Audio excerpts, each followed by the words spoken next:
Good evening class, मैं अरुण पालीवाल। जैसा कि आप जानते हैं कि कल हमने शुरू करी थी कंपनी। कंपनी के अंदर जो मेन चैप्टर था हमारा वो था, हमने जो पढ़ना शुरू करा था मेन तो हमारे लिए ये था issue, forfeiture and reissue of share. ये चैप्टर था मेरा मेन टॉपिक। तो इस चैप्टर में हम इसके बारे में बात कर रहे थे, शेयर। तो जैसे कल बताया था कि शेयर्स पढ़ने के लिए मुझे पहले पढ़ना पड़ेगा कि कंपनी क्या है।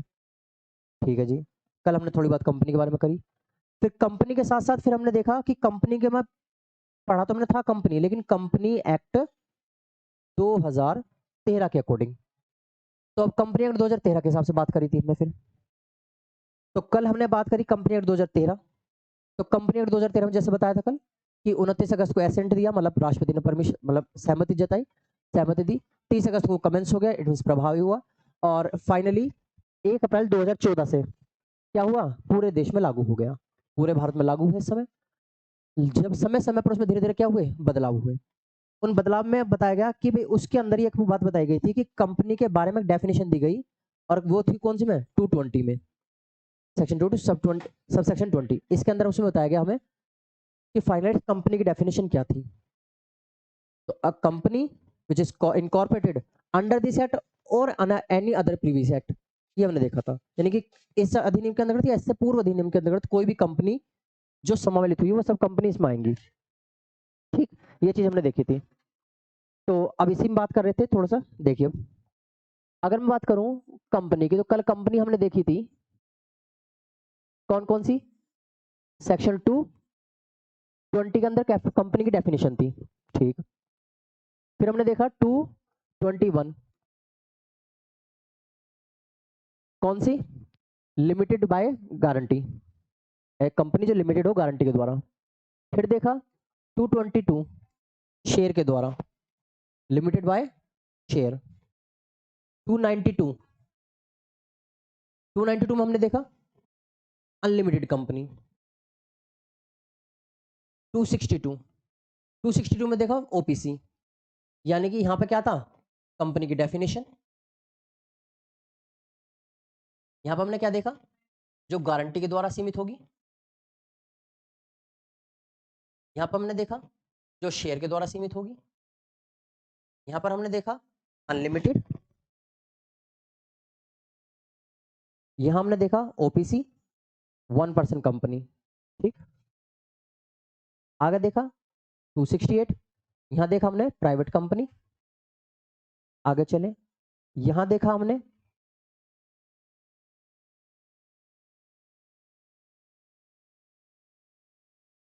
Public company. 242 foreign company. 245 government company. 285 small company. ये हमने देखी सारी चीजें। आगे बढ़े थे 246 होल्डिंग कंपनी, सूत्रधारी company. 287 subsidy company. 26 association company. Section 8 company यानी कि चैरिटेबल ट्रस्ट कंपनी। एक चीज थी स्टैट्यूटरी कंपनी। स्टैट्यूटरी कंपनी कौन सी होती है, जो किसी विशेष विधान, मतलब विधानसभा, किसी विधानसभा या लोकसभा, किसी विशेष अधिनियम द्वारा बनाए गए हो, like LIC, like SBI, like RBI. ये सब कंपनी किसके अंदर आती है, स्टैट्यूटरी कंपनी यानी कि वैधानिक कंपनियों के अंदर। यहां तक हमने बात देखी। एक चीज जो कल बात थी कि भाई कंपनी एक्ट 2013 आया किसकी रिकमेंडेशन पे था, मतलब किसने संशोधन, मतलब किसने डिमांड करी, किसने कहा कि कंपनी एक्ट 2013 बनाना चाहिए। तो कौन सी कमेटी थी, जे जे ईरानी कमेटी।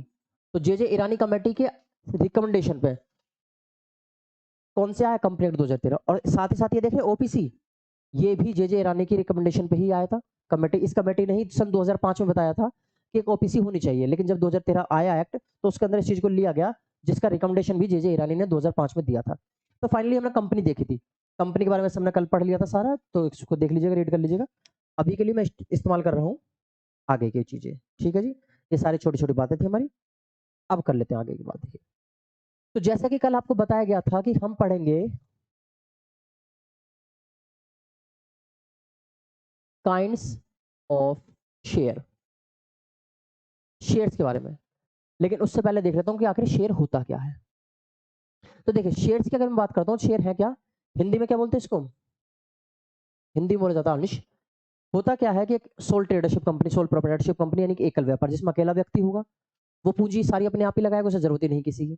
पार्टनरशिप, दो या दो से अधिक व्यक्ति, वो भी अपना अपना पूंजी इकट्ठी करते हैं और लगा देते हैं व्यापार में। यानी कि अपने जो मालिक, ओनर, काम शुरू करने के लिए पैसा लगाता है व्यापार में, उसको हम क्या बोलते थे, कैपिटल, यानी कि पूंजी। लेकिन जब एक कंपनी का निर्माण किया जाता है तो कंपनी इतनी बड़ी होती है कि उसकी पूंजी एक व्यक्ति या कुछ व्यक्तियों को बस की नहीं होती, काफी लोग मिलकर बनाते हैं। तो इसी कारण कंपनी क्या करती है, अपनी पूंजी को छोटे छोटे छोटे छोटे कई सारे पार्ट्स में बांट देती है। यानी कि वो उसे हिस्सों में बांट देती है ताकि एक हिस्सा कोई भी व्यक्ति आराम से खरीद पाए। पूरी पूंजी तो कोई हर कोई भी नहीं दे सकता, तो इसलिए वो क्या करती है, छोटे छोटे पार्ट्स में बांट देती है। लाइक मान लीजिए हमारे पास कंपनी की कैपिटल 1 लाख है, वो चाहती है 1 लाख रुपए इकट्ठे करने हैं। अब एक व्यक्ति के बस की नहीं है देने, तो क्या करेंगे, वो इसके 10,000 या ऐसा जो नहीं 10,000 ही हो, 1000 करे चाहे 100 करे, वो उसकी मर्जी है। मतलब हिस्सों में तोड़ना है जितने का भी वो एक बनाना चाहे। तो यहाँ पर 10,000 शेयर, अंश यानी कि हिस्से, 10 रुपए का एक, तो उसने क्या करा, इसके इतने हिस्से कर दिए, 10,000 हिस्से। अब यानी कि इसे 10,000 लोग मैक्सिमम खरीद सकते हैं। हर व्यक्ति कम ज्यादा ज्यादा एक शेयर, तो मतलब कम से कम एक शेयर खरीद पाएगा। तो इस हिसाब से 10,000 शेयर 10 रुपए के हिसाब से 1 लाख इकट्ठा हो जाएगा। तो कंपनी करती है कि अपनी पूंजी को छोटे छोटे भाग में बांटकर उन भागों को जनता के लिए आमंत्रित करने के लिए कहती है कि आइए, आमंत्रित करती है कि आइए हमारे शेयर परचेज कीजिए, यानी कि कंपनी के शेयर खरीदिए और हमें इसके बदले पूंजी दीजिए। और उसके बदले हम आपको क्या देंगे, आप हमें डिविडेंड कैपिटल दीजिए और हम आपको क्या देंगे, डिविडेंड, यानी कि लाभांश देंगे हम। ये बात थी। तो इन हिस्सों को ही क्या बोला जाता है, शेयर। और इन शेयर के माध्यम से, इनके जरिए जो पैसा इकट्ठा होता है, पब्लिक से जो पैसा मिलता है कंपनी को, उसी को बोल दिया जाता है शेयर कैपिटल। इसी को बोल जाता है अंश पूंजी। तो फाइनली हमने देखा अंश क्या है, पूंजी का एक अविभाजित भाग, अनडिविजिबल पार्ट ऑफ अ कैपिटल। तो कैपिटल का जो अनडिविजिबल पार्ट होता है, यानी कि एक अविभाजित हिस्सा होता है, उसी को क्या बोलते हैं हम, शेयर। और उस शेयर के माध्यम से जो पैसा इकट्ठा होगा लोगों से, उसी को क्या बोलते हैं हम, शेयर कैपिटल। तो फाइनली हमने यहाँ तक की चीज देखी। अब आगे देखता हूँ मैं, यहाँ तक ये सारी चीज थी हमारी छोटी छोटी बातें। स्क्रीनशॉट लेना, वैसे इसमें कुछ स्क्रीनशॉट लेने जैसी कोई चीज नहीं है, फिर भी आपकी इच्छा हो लेना हो ले लीजिएगा। चलिए आगे बढ़ता हूँ। अब मैं बात करता हूँ कि भाई शेयर कितने टाइप के होते हैं, अंश कितने प्रकार के। तो नॉर्मली तो हमने देखा है एक इक्विटी शेयर,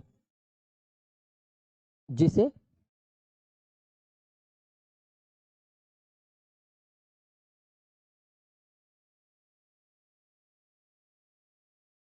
ऑर्डिनरी शेयर कर बोलते हैं।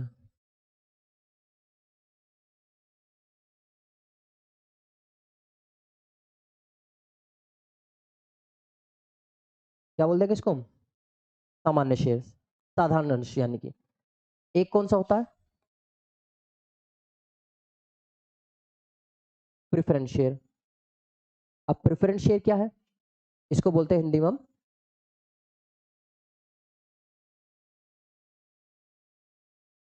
पूर्वाधिकारी अंश। ऐसे अंश जिनको दो अधिकार प्राप्त हो। दो अधिकार क्या, जब भी कंपनी को लाभ होगा तो कंपनी उस लाभ में से पहले क्या करती है, भाई इन गवर्नमेंट को टैक्स देती है। जैसे ये मान लीजिए कंपनी को क्या हुआ, प्रॉफिट हुआ, इस प्रॉफिट में से सारे खर्चे माइनस कर चुकी है। खर्चे माइनस जो करने थे वो करे, खर्चों को माइनस करने के बाद उसने क्या करा, गवर्नमेंट ने जो टैक्स मांगा वो टैक्स दिया। टैक्स देने के बाद जो बचा उसको क्या करेगी, अब वो इसके भी दो हिस्से करेगी। कुछ पैसा अपने पास रोकेगी, रिटेन करेगी भविष्य के लिए, फ्यूचर के लिए, जिसे हम रिजर्व बोल देते हैं। और कुछ पैसा वो बांट देगी। और जो कुछ पैसा वो बांटेगी उन्हें दो लोगों में बांटती है, इक्विटी शेयर वालों को भी देती है और प्रेफरेंस शेयर वालों को भी देती है। तो अगर मैं बात करूं इक्विटी शेयर वालों को, तो यहाँ पे क्या हुआ, जो पैसा दिया जाएगा लाभांश का, जिसको हम क्या बोल देंगे, डिविडेंड, जो उनको बांटा जाएगा। अब ये डिविडेंड बांटा जाएगा दो बंदों में, इक्विटी वालों में, प्रेफरेंस वालों में, लेकिन उसे अधिकार, ऐसा कोई भी अंश जिससे दो अधिकार प्राप्त हो। पहला अधिकार, इस डिविडेंड को पहले इनको लोगों को दिया जाएगा, बचा तब इनको दिया जाएगा। यानी कि पहला अधिकार क्या हुआ कि इक्विटी शेयर होल्डर से पहले, समता से पहले लाभांश पाने का अधिकार, डिविडेंड पाने का अधिकार इनके पास होगा, पहला अधिकार। दूसरा अधिकार, अगर कंपनी कभी बंद हो जाती है तो उसकी सारी एसेट्स बेची जाएंगी, बेचने के बाद जो आएगी संपत्ति, मतलब जो पैसा मिलेगा कैश, उससे लोगों का कर्जा चुकाया जाएगा, बाहर वालों का, आउटसाइड लायबिलिटी।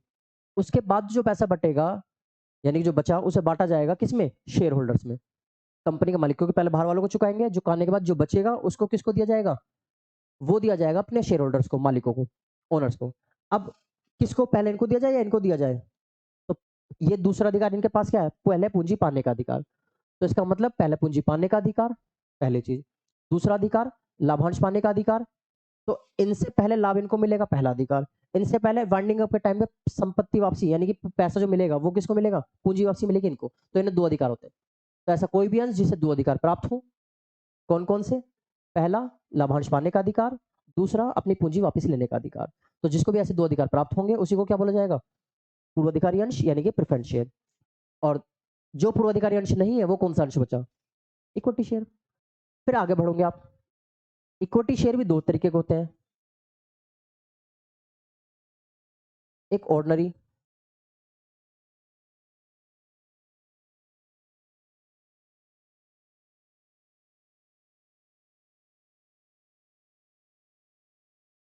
ऑर्डिनरी, और एक कौन सा, एक होता है स्वेट इक्विटी शेयर। ये स्वेट क्या है, ordinary share, sweat equity share.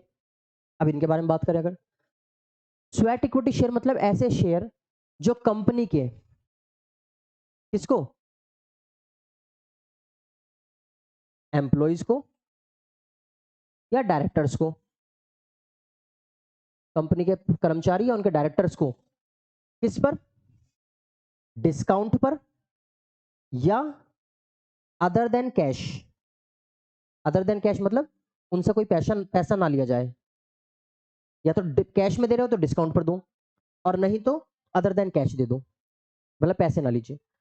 तो अपने एम्प्लॉइज को, डायरेक्टर्स को डिस्काउंट पर या अदर देन कैश के लिए जो शेयर इशू करे जाते हैं, किसके लिए, उनके टेक्निकल नॉलेज के लिए, किसके लिए, उनके टेक्निकल नॉलेज हो गया, दूसरा हाउ टू नो, मतलब उनके पास कुछ ऐसी नॉलेज है या कोई ऐसी वैल्यू एडेड सर्विस जो उनके पास है जिससे कंपनी को क्या होगा, फायदा। तो ऐसी कोई भी कंपनी को अगर उनसे कोई फायदा होता है, कंपनी से उन्हें कोई टेक्निकल नॉलेज मिलती है, तो उनके लिए एम्प्लॉइज को या डायरेक्टर्स को जो शेयर दिए जाते हैं डिस्काउंट पर या अदर देन कैश के लिए, वो कहलाते हैं स्वेट इक्विटी शेयर। तो फाइनली ये थी हमारी चीजें यहाँ तक की बात। अब यहाँ तक आपने देखा, थोड़ी सी बात करता हूं मैं इसको, अब थोड़ा सा इसको हटा रहा हूं मैं यहाँ से।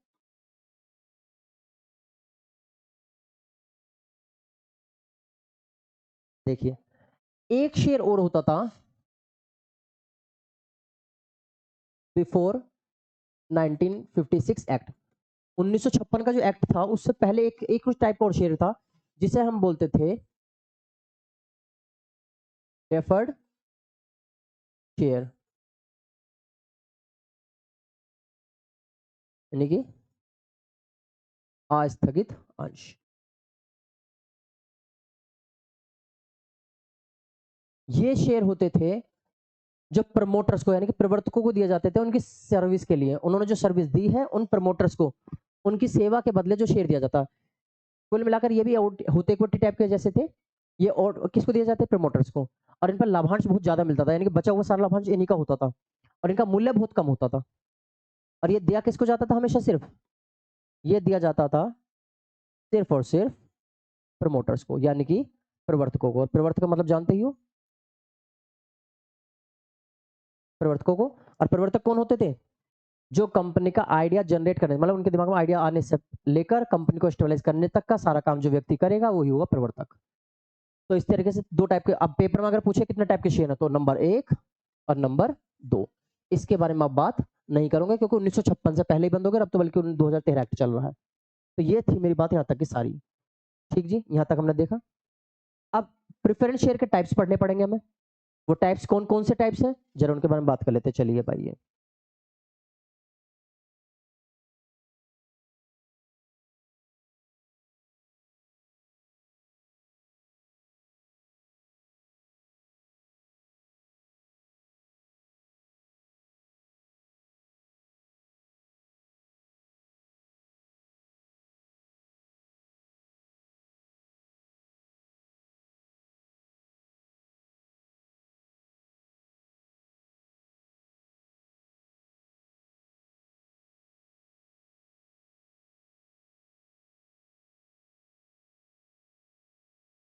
लेगा।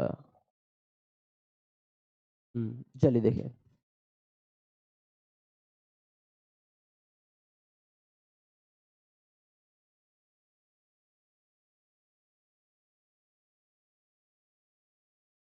जैसे ये देखिए, अभी बताया अंश, क्लासेस ऑफ शेयर जो हम बात करेंगे। देखिए अब क्लासेस ऑफ शेयर मतलब शेयर के टाइप जो बता रखे हैं। कितने टाइप के? पूर्वाधिकारी अंश, पूर्वाधिकारी मतलब प्रेफरेंस शेयर। समतांश यानी कि इक्विटी शेयर। कितने टाइप के शेयर होंगे? 2 टाइप के शेयर। अब इन 2 टाइप के शेयर में सबसे पहले हम किसके बारे में बात करेंगे? प्रेफरेंस शेयर के बारे में। जैसे कि बताया था, इससे कितने अधिकार प्राप्त होंगे? 2 अधिकार प्राप्त होंगे। पहला अधिकार कौन सा? ये देखिए, समता अंशों पर लाभांश दिए जाने से पहले इन पर उल्लिखित एक निश्चित दर से निश्चित राशि का लाभांश प्राप्त करने का अधिकार। तो प्रेफरेंस शेयर होल्डर्स को हमेशा एक निश्चित राशि से लाभांश मिलता है, जब 5%, 6% जो भी तय करा गया होगा। जबकि इक्विटी शेयर होल्डर्स को दिया जाता है उनके देने के बाद जो बचा लाभांश, वो अब वो ज्यादा भी हो सकता है, कम भी हो सकता है, क्योंकि उनकी निश्चित दर निश्चित नहीं होती। इनको जो दिया जाता है वो हमेशा कैसा होगा? निश्चित दर से होगा या निश्चित राशि होगी। वो इनको मिलेगा और किससे? समता अंशों पर लाभांश देने से पहले मिलेगा। ये इंग्लिश हिंदी में लिखा हुआ है। यही सारी चीज आपको हिंदी में भी इंग्लिश में भी प्रोवाइड हो जाएंगी। जो यहाँ पे मैटर लिखा वो सब आपको इंग्लिश में भी प्रोवाइड होगा। जब आप एडमिशन ले लेंगे, जैसे भी करेंगे, तो जब आप मांगेंगे तो आपको इंग्लिश में भी प्रोवाइड कर दिया जाएगा। जो जो व्यक्ति इंग्लिश से होगा, क्योंकि इंग्लिश के स्टूडेंट कम है, तो जब होंगे उन्हें अगर मेटेरियल चाहिए होगा तो वो इन इंग्लिश में भी उनके व्हाट्सएप पे मतलब उनको भेज दिया जाएगा उसको।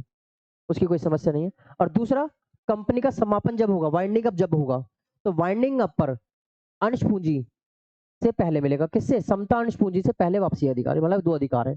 तो जिनको भी ये 2 अधिकार होंगे वो क्या होंगे? Preference share. अब इन प्रेफरेंस शेयर होते कितने टाइप के हैं जरा देखिए। पहला, कम्युलेटिव और नॉन कम्युलेटिव, यानी कि संचयी और असंचयी। संचयी पूर्वाधिकारी अंश कौन से होते हैं? देखिए, संचयी पूर्वाधिकारी अंश मतलब कम्युलेटिव मतलब होता है कि अगर मान लीजिए कंपनी को इस वर्ष लाभ ना हुआ हो, तो कंपनी क्या करेगी? इस वर्ष आपका जो भी लाभ हुआ, फॉर एग्जांपल मान लीजिए प्रेफरेंस शेयर होल्डर है उनको मिलता है 5%। अब इस साल कंपनी का लाभ हुआ नहीं, तो कंपनी क्या करेगी? इनसे कहेगी कि ऐसा करिए, हम आपको 5% अभी नहीं दे पा रहे, हम आपको अगले वर्ष जब लाभ होगा, यानी कि जब भी लाभ होगा आपको पैसा आपका दे दिया जाएगा। तो इसका मतलब क्या हुआ कि अगर किसी वर्ष इन्हें लाभ ना हुआ हो कंपनी को, तो कंपनी इस लाभ को जोड़ती रहेगी इनके हिस्से को, और जब कंपनी को लाभ होगा तो पहले इनका पुराने वाला हिस्सा देगी। तो संचयी मतलब कम्युनिटी मतलब जिसमें पुराना लाभ पाने का अधिकार भी प्रेफरेंस शेयर होल्डर को हो। जबकि नॉन कम्युनिटी कौन से होते हैं? ऐसे असंचयी पूर्वाधिकारी जिनको लाभ प्राप्त करने का अधिकार नहीं होगा अगर इस वर्ष लाभ ना हुआ हो तो। यानी कि अगर इस साल आपको लाभ हुआ है कंपनी को, तो वो इनको 5% दे देगी। और अगर इस वर्ष कोई लाभ नहीं हुआ या कम हुआ है और वो लाभ नहीं दे पा रही, तो अगले साल जो वो देगी लाभ होने पर, तो सिर्फ उसी वर्ष का देगी।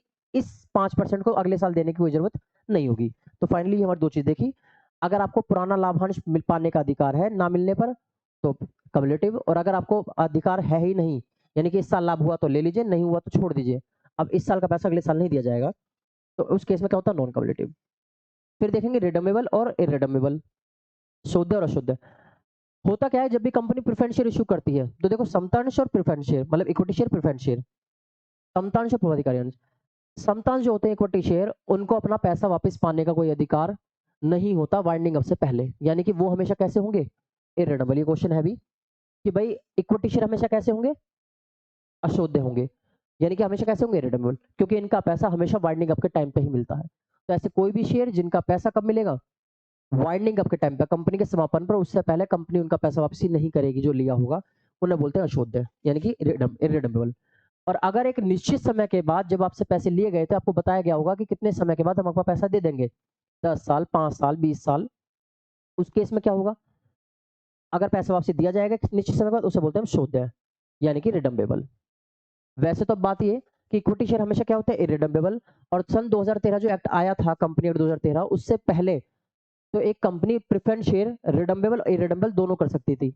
लेकिन कंपनी एक्ट 2013 जो आया है, उसके बाद से हुआ क्या, उसमें लिखा हुआ है कि अब कंपनी, कोई भी कंपनी इरिडम्बेबल क्या प्रेफरेंस शेयर इशू नहीं करेगी।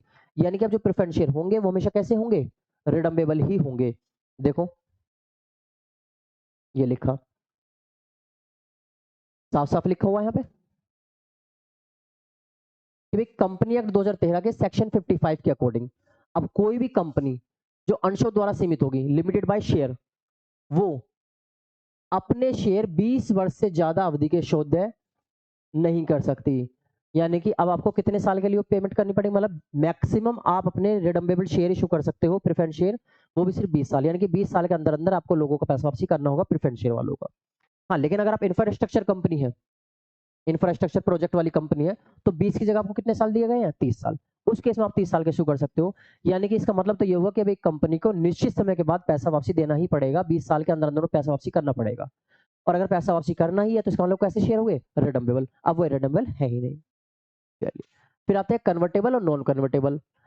ऐसे प्रेफरेंस शेयर जिनको फ्यूचर में कन्वर्ट होने का अधिकार है इक्विटी शेयर में, उन्हें बोला जाता है कन्वर्टेबल।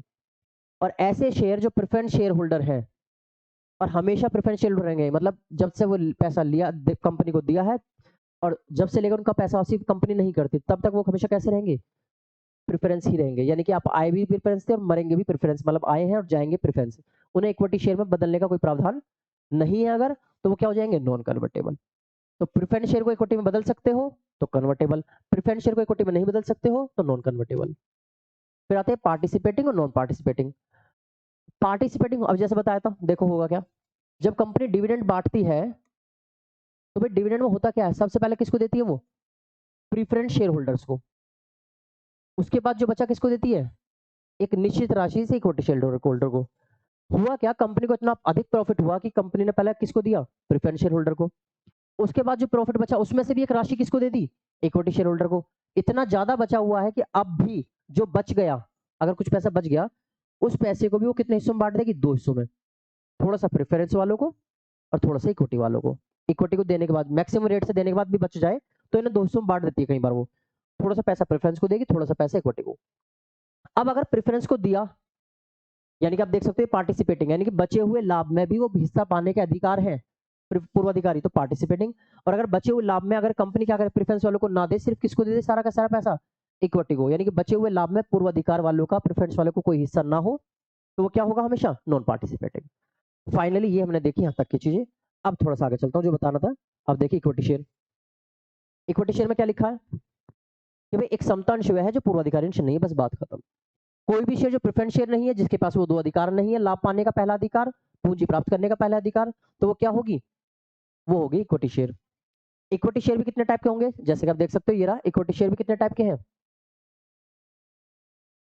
2 प्रकार। ये वाला जो है, ये 2 प्रकार के कौन से, देखो ये लिखा, एक कौन से होंगे, अंशों द्वारा सीमित कंपनी जनता को अथवा अपने सदस्यों को देती है जो समतांश, और दूसरे होंगे स्वेट। तो हम स्वेट के बारे में बात कर रहे थे।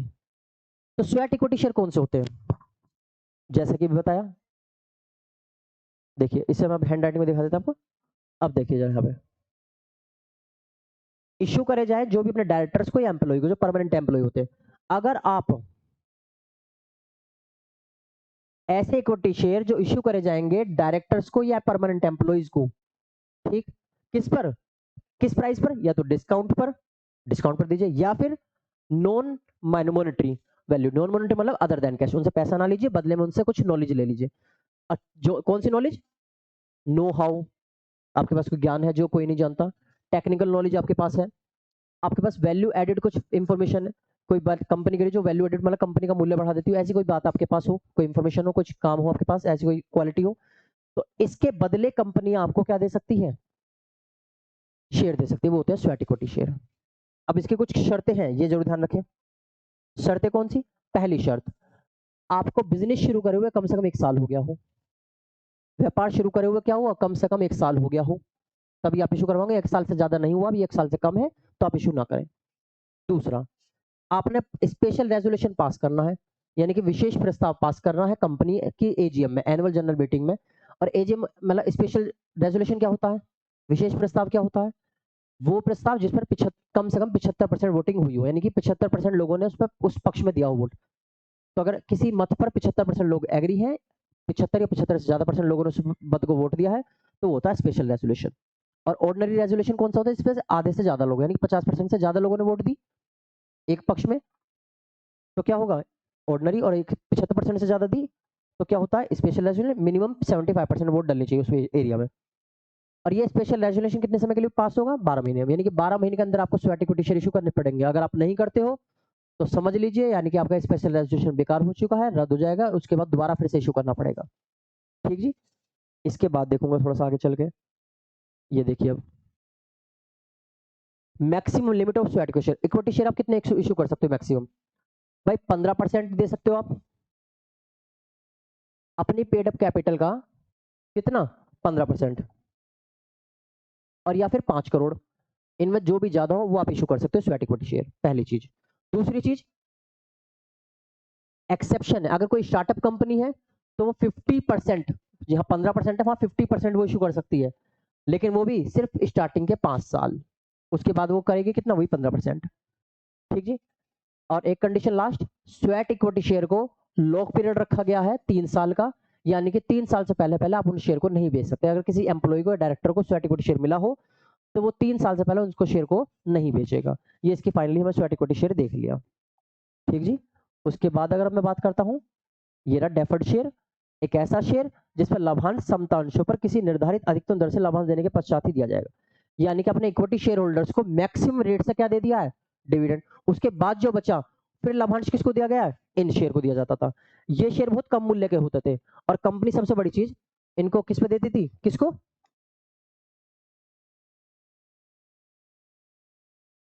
और ये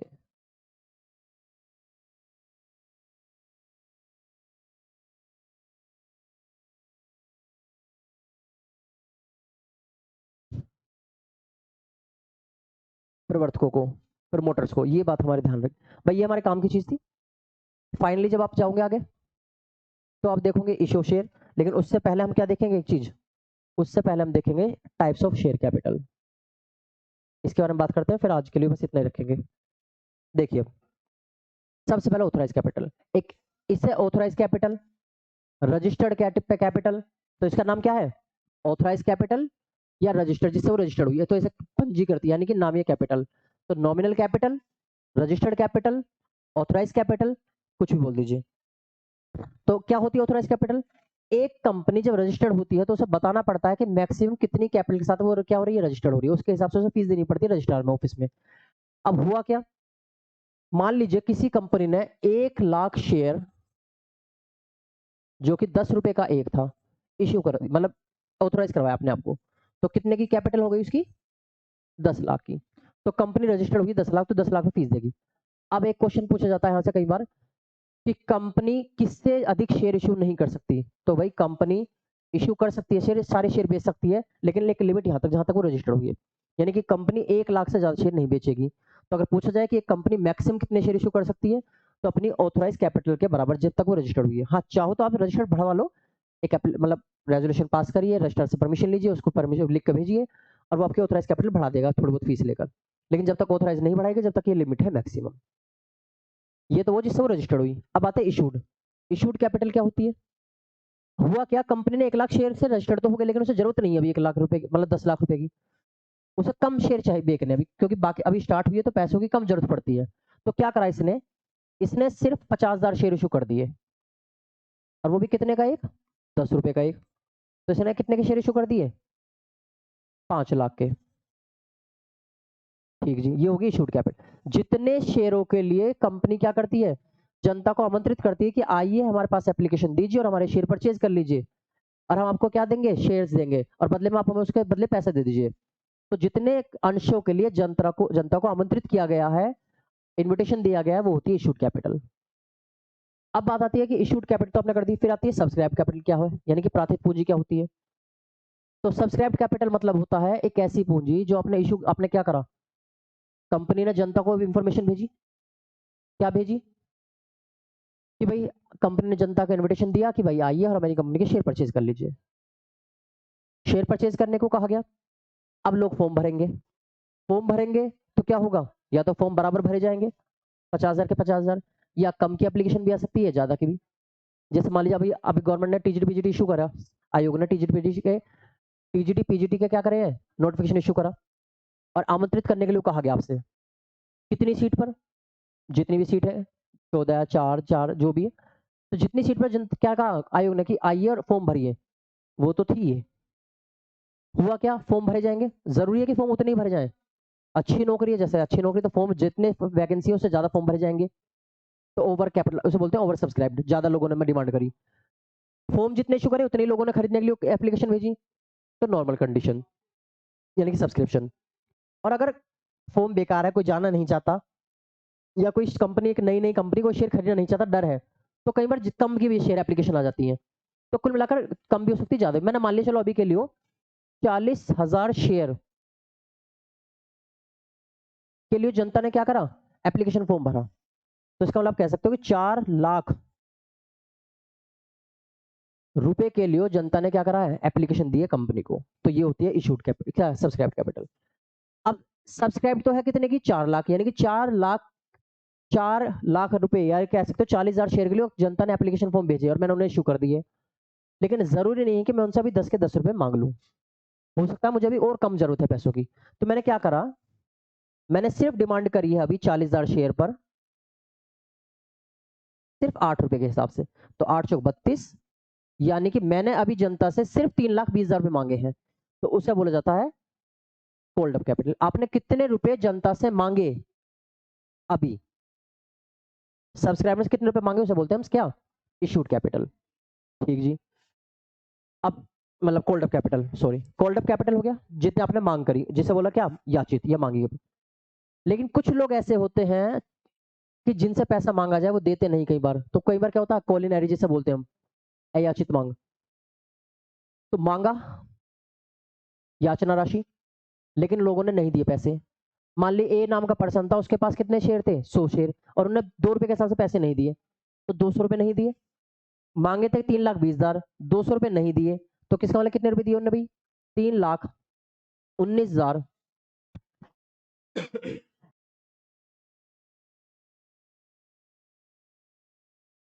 800 रुपए। तो हुआ क्या, 200 रुपए नहीं दिए तो 3,19,800 आपको मिल गए। जितना पैसा लोगों से मिला वो होती है पेड अप कैपिटल, लोगों ने चुकाया, ये होती है पेड अप कैपिटल। फाइनली एक लास्ट चीज, रिजर्व कैपिटल, जो कल बता रहे थे हम आपको। रिजर्व कैपिटल अयाचित पूंजी का, अयाचित मतलब देखिए शेयर कितने का था, 10 का, मांगे कितने अभी 8, कितने रुपए बच गए अभी 2, ये 2 रुपए वे हैं जो मैंने अयाचित मतलब अनकॉल्ड अप है, अभी तक मांगे ही नहीं, तो ये रुपया इसमें से अयाचित का भाग, यानी 2 रुपए या 2 रुपए का भी कोई बचा हुआ 1 रुपया 1.5 रुपया, जो कंपनी आपको रोक कर रखेगी कि हम अभी आपसे नहीं मांगेंगे 2 रुपए या 1 रुपया जो भी है, हम आपसे मांगेंगे तब जब कंपनी वाइंड अप होगी।